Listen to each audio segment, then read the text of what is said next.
So this isn't exactly a climbing video yet again, but I guess it also kind of is. And I guess I need to throw out another bit of a disclaimer out there. This video is going to deal with the death of another close friend of mine. If you recognize me from local climbing gyms, you'll probably recognize him as well. And if you're part of the local climbing community, you probably know him. And I would like to kind of dedicate this solely to him. But if you've been following along my videos, especially the last few, I left you on a bit of a cliffhanger. And since these have unintentionally become very personal, I think I owe you a bit of an update. So I would like to announce that Laura and I did welcome our baby into this world very recently. He arrived in dramatic fashion, as that tends to be our style now. But otherwise, he is healthy and growing every day, and we honestly couldn't be happier about that. But we'll save that story for another video, hopefully one that's a little bit more cheerful. And I don't really know how to get into this, so I think I'm going to dive right in. But recently, I lost my friend Matt. But I guess I should say that we lost Matt because he was a friendly face and very embedded in the local climbing community. I've been meaning to put together a bit of an advice video about first getting into climbing, wrapped in kind of my personal account with more detail about how I got into it. And part of the draw was definitely the people, and that becomes more apparent every day. And Matt was one of those people. When I first started climbing, I was not good, which isn't unique. I guess that's tip number one. When you start climbing, don't expect to be good. It takes a lot of work for most of us. But yeah, I was flailing all over the place. I had no coordination, and I was projecting V1s. And yet a group of climbers decided to befriend me, and Matt was among them. Matt loved all things climbing, and I think that he saw that in me too, and knew that I caught the bug as well. And I remember actually when I first started climbing, I went home and I did a deep dive and tried to absorb as much climbing content as I could on YouTube.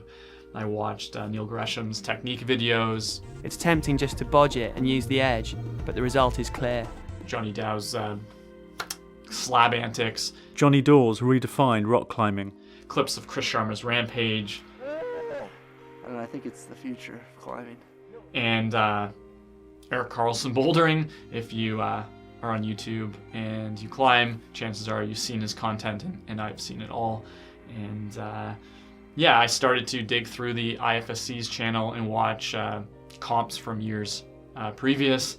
And I remember one day bouldering with Matt, and I kind of turned to him and just started casually name dropping some athletes, you know, attributing moves to Alex Puccio, Jan Hoyer, Akio Noguchi. And I remember thinking I was super inside knowing these names. And then Matt kind of blew my mind by naming off stats and upsets and who won gold, where and when. And it was the first time that it had occurred to me that there was such a thing as comp climbing fans, just like there are hockey fans who know the stats of their favorite athletes. And Matt was definitely one of those fans. And of those athletes, there was one that I kind of gravitated towards, and naturally that was Sean McCall, being Canadian and all. And I remember when Matt kind of talked to me and mentioned Sean, it was always quite casual, kind of like he had met him on several occasions. And one day when I was further scouring YouTube content, I stumbled upon the IFSC's World Cup in Toronto, a suburb of Toronto, and holy shit, there was Matt. He was brushing the holds for some of the world's best athletes.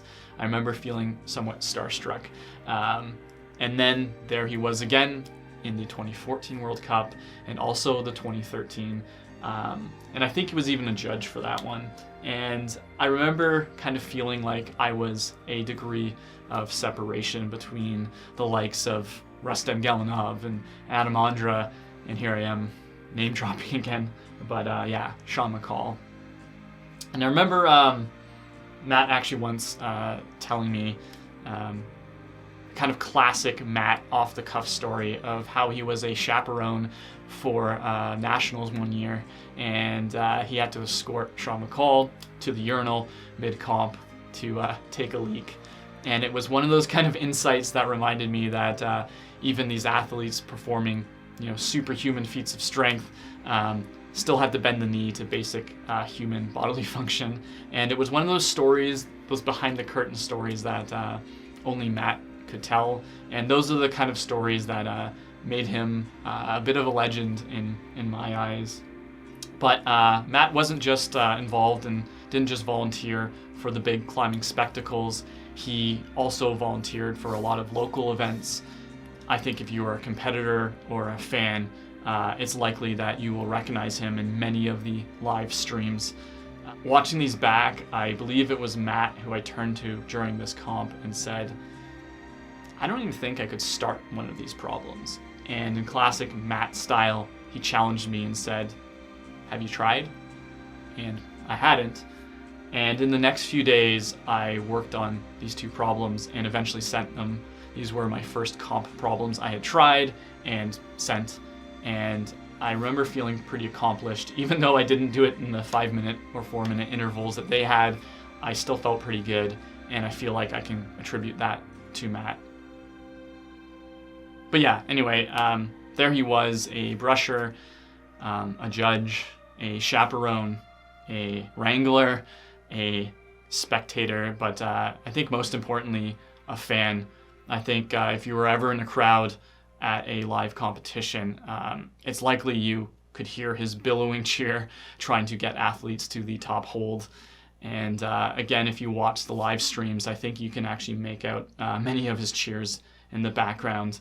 But his cheers weren't just reserved for competitors and athletes. It's the same voice that he brought to the climbing gym. Come on, Greg, come on. Come on, come on. Come on. Yeah, come on, come on. Come on. Whether you were trying to send your V8 project or it was a beginner who was trying to just level up on a V2, Matt would use the same enthusiasm to cheer them on as well. It's actually one of the things that I will miss quite a bit about him.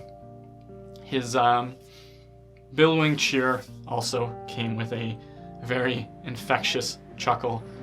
Do I talk about? No. That's it. Depends if you want to show it to Gary or not. Let's talk about. I remember one time we had the opportunity to set for a gym that our friends were opening, and it was many late nights and quite tiring, but honestly a lot of fun. And at one point I heard Matt chuckling to himself kind of sadistically in the corner, and I turned to see him setting some type of brutal move on one of the most overhanging walls in the gym, and it was classic Matt sense of humor. His laugh and his smile are something that are burned into my memory, and I guess that they were really more for us than they were for him. Matt also loved the outdoors. He brought myself and people like me out bouldering for the first time, sport climbing, and taught us Gumbies how to be safe and respect the privilege that we had. He was one of the most trusted spotters. Sometimes he would make or break the commitment to that move you were too scared to do, and sometimes you'd even stick it. I actually subtly kind of credit him in a video I posted about climbing my first V6 outside. I honestly think if it wasn't for him spotting me, I would not have sent. He also was one of the people that taught us to pack 2 bags with our lunch, one to take our garbage out, and another to pick up trash that we would inevitably find while we were out there. I remember him showing up to crags sometimes simply to do cleanups. One time he rolled a tire or something like that all the way out from the very bottom of the Niagara Glen to the access stairs so that the parks people could eventually haul it out. I also remember him following day hikers who would walk in with plastic bags and cigarettes in their sleeve and just trace their steps to find the trash that he knew that they would leave, which they always did. If you've been following along with my channel, you might know that I've been having a bit of a tough go recently, and some things I left out of that video, as well as some things that happened after it, further fragmented my world just before my son was born. And I guess in an attempt to escape it a bit, I snuck out to a climbing gym to try to clear my head. I'd become a new transplant there. I didn't really know anybody, and I honestly was in a bit of a funk. My climbing crew had thinned out over the years, and I'd moved away. So I sent Matt a text to see if he would come out and join me. He wasn't afraid to make the trek out to see a friend, and he honestly liked the change of gym scenery. He often climbed at different gyms just because of that. And when he arrived, the night ended up being more talking than it was climbing. I honestly think that he knew that I was overwhelmed and kind of just wasn't really myself. He let me vent and just listened. In return, he let me in on some of the struggles he was experiencing. And similar to something he did for me when I moved, he offered to come over and help ready my place for the arrival of my son. I thanked him, but never took him up on the offer. I'm not really good at asking for help. I never really have been. Things got a bit crazy. My son was born very early, and chaos ensued. Fast forward a few weeks later, a friend from the same climbing crew, who also had moved away and we hadn't seen much of, had a birthday. Laura gave me a pass and let me go have some fun climbing while she stayed at home with the baby. Not so surprisingly, Matt also made the drive out. And while there, he had kind of passively mentioned that he really wasn't climbing much anymore. I didn't think a lot of it.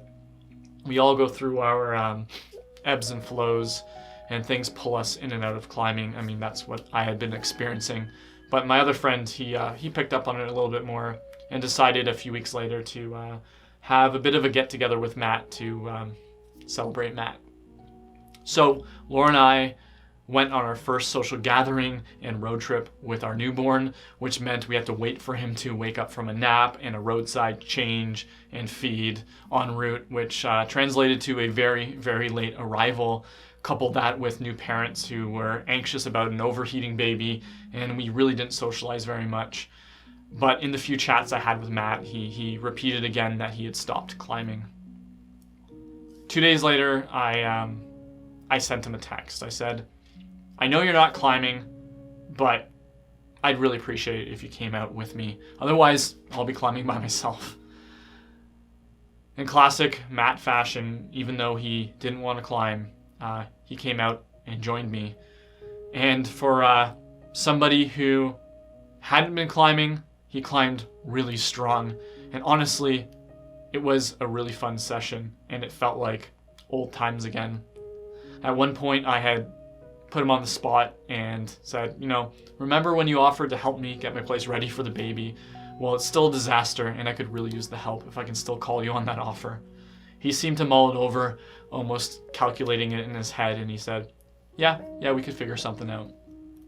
So later that night, when we were saying our goodbyes, which maybe lasted a little longer than they should have, but if you know me, that's not uncommon, he mentioned that he could come over the next day to help me around my place. I said it probably wasn't the best day because I thought it was unfair for Laura to have to take on all the baby responsibilities 2 days in a row, but I would get back to him and let him know.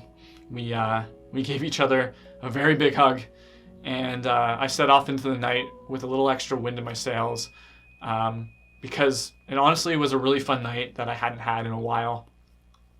I fully expected to see Matt again very shortly, but that was the last time.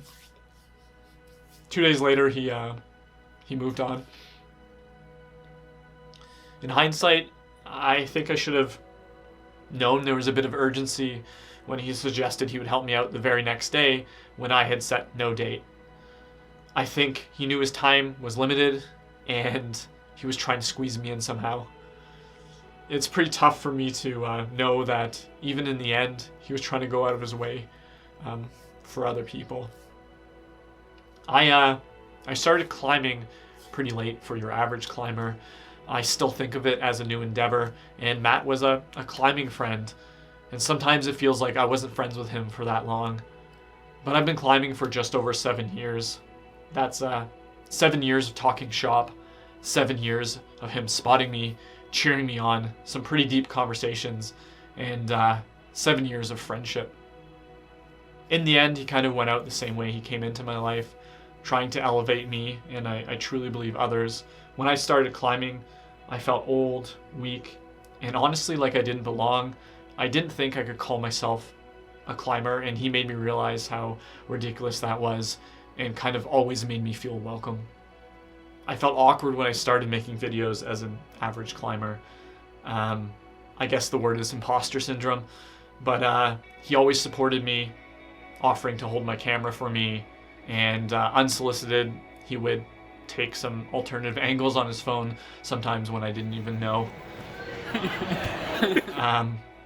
He would leave me comments for the algorithm, or maybe just to humor me.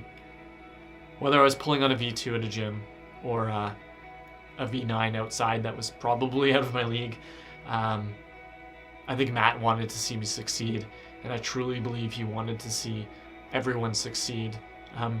That was him. I think the local climbing community lost somebody that is absolutely irreplaceable. And honestly, I think that the greater climbing community lost him as well, whether they knew him or not. Matt was involved in the climbing scene for a long time, well before I ever accidentally stumbled into a climbing gym. And I came to the realization that I don't really know when or how we started climbing, so I kind of made it my personal mission to find out those details. And after being referred from contact to contact, even people who climbed with him 15 years ago, I was kind of unable to find those answers. It seemed like Matt had either already been climbing before them, or not so surprisingly was the person who got them into climbing, until I found one person who could fill in some of those details, although some of it is still shrouded in a little bit of mystery. From what I gather, Matt started climbing about half of his life ago. That's 2 decades. And if you know anything about the climbing scene locally here back then, it's likely that it was pretty small. Climbing gyms, I assume, were kind of holes in the wall, and the competition circuit was probably in its infancy, if it existed at all. And I'd like to think that Matt being involved that long ago and all of his volunteering makes him an honorary founding father of the climbing scene here, and has helped influence it to become what it is today. And in terms of how he actually got into climbing, that is where some of the mystery still lays. It seems like he may have come across a Groupon deal that lured him into a climbing gym. That is the best answer I found, and I do think that's kind of hilarious and brings the story full circle that he too accidentally found climbing, which became this lifelong passion that we all share. Through this process and talking to people, I kind of realized that there are many people who are just as close to Matt, or maybe even closer than me, people who I don't know. Maybe they're volunteers or athletes from the competition circuit, a crew from a different gym, or maybe they're just from before my time. It's hard to believe, but Matt also had hobbies outside of climbing, so I'm sure there's many people who knew him from that as well.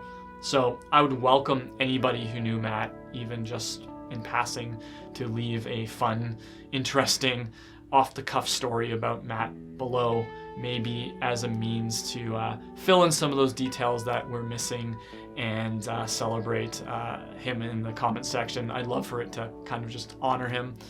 And yeah, I guess there's a bit of a segue there. We're trying to organize a climbing night for Matt at Boulders Climbing Center in Etobicoke It's going to be on Thursday, June 22nd. And we want it to just be a fun night full of loud cheers and people pulling really hard on climbing holds, because we know Matt would not have it any other way, and just celebrate the sport that we all know Matt was obsessed with and absolutely loved. It'd be great to see some friendly faces and maybe some people we all haven't seen in a while, and maybe bring some of us climbers back together in his honor. I know Matt didn't talk about himself a lot, and maybe that's why there's some mystery around him still. But I do know that he put others before himself, and I do know that he was a very big personality that I have no doubt left his indelible mark on more people than I know. And I'm sure there's a lot of others that miss him, because I sure as hell do. I don't really know how to wrap this up, but I've been planning on making some more frivolous, fun videos. Maybe a couple climbing build projects I have in mind. But I think I'm going to take a break from making videos yet again. I have some new parent obligations I think I should be focusing on, and I honestly feel like I need just a bit of time to recover. So hopefully you forgive me if I disappear for a bit again, and hopefully you'll look out for those videos whenever it feels right again. But yeah, until then, take it easy, and hopefully we'll see you around. Peace out.